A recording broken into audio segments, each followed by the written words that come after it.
بسم اللہ الرحمن الرحیم۔ شروع اللہ کے نام سے جو بڑا مہربان نہایت رحم والا ہے۔ السلام علیکم۔ یہ سعودی عرب کے دارالحکومت ریاض شہر کا واقعہ ہے۔ ایک نیک خاتون رمضان المبارک کے مہینے میں ہر روز افطار سے پہلے بچوں کو اکٹھا کرتی اور ان سے کہتی کہ جو کچھ میں کہوں اور کروں تم بھی وہی کہنا اور کرنا۔ پھر وہ دعا کے لیے ہاتھ اٹھاتی اور کہتی، یا الہی ہمیں اپنا گھر عطا کر جس کے آگے ایک نہر ہو۔ تمام بچے بھی ہاتھ اٹھاتے اور کہتے، یا الہی ہمیں اپنا گھر عطا کر جس کے آگے نہر ہو۔ اس خاتون کا شوہر ہنستا اور کہتا، اپنے گھر کی بات تو سمجھ آتی ہے، لیکن یہ گھر کے آگے نہر ہونے کا کیا مطلب ہے؟ اس صحرائی علاقے میں نہر کہاں سے آئے گی؟ بیوی اسے جواباً کہتی، آپ کو غرض یہ ہمارا اور اللہ تعالیٰ کا معاملہ ہے، آپ بیچ میں مت آئیے۔ وہ رب تو کہتا ہے مجھ سے جو مانگو میں عطا کروں گا۔ ہم جو جی چاہے میں آئے گا مانگیں گے اور بار بار مانگیں گے۔ غرض اس طرح بچوں کو اکٹھا کرتی اور خود بھی دعا کرتی اور بچوں سے بھی کرواتی۔ رمضان المبارک بیت گیا۔ ایک دن اس کے شوہر نے کہا، اب بتاؤ کہاں ہے تمہارا اپنا گھر اور کہاں ہے وہ نہر؟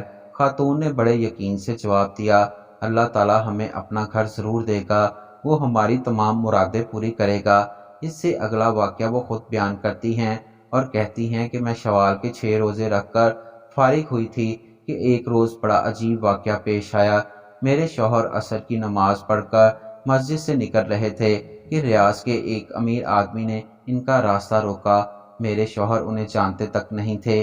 اس امیر آدمی نے انہیں سلام کیا اور کہا، ہاں میرے پاس ایک گھر ہے، آدھے گھر میں تو میں اپنے والد کے ساتھ رہتا ہوں، مگر گھر کا دوسرا نصف حصہ خالی پڑا ہے۔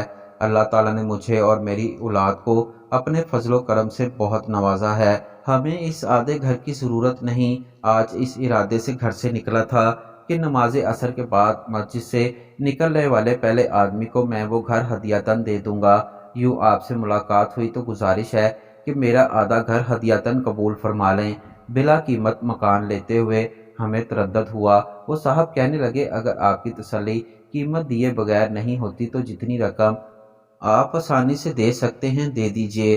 خیر ہم نے کچھ اپنے پاس سے اور کچھ ادھر ادھر سے جو رقم اکٹھی کی وہ کم و بیش 8,000 ریال بن گئے۔ رقم ہم نے اس آدمی کے حوالے کر دی۔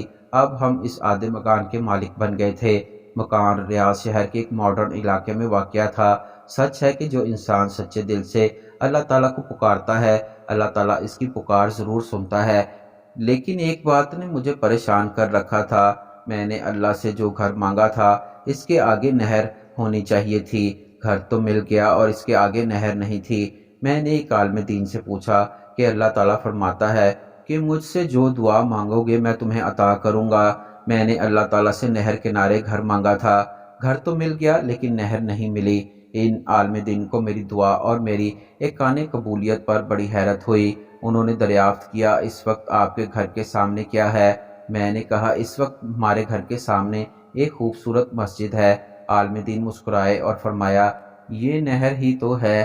پھر انہوں نے میرے سامنے یہ حدیث مبارکہ بیان کی کہ حدیث میں نبی کریم صلی اللہ علیہ وآلہ وسلم نے ایک صحابی سے فرمایا کہ آدمی کا گھر نہر کنارے ہو اور وہ اس میں روزانہ 5 مرتبہ غسل کرے تو کیا اس کے بدن پر میل کچیل رہے گا؟ صحابہ کرام رضی اللہ تعالیٰ عنہ نے جواب دیا، نہیں یا رسول اللہ صلی اللہ علیہ وآلہ وسلم، اس کے بدن پر میل کچیل باقی نہیں رہے گا۔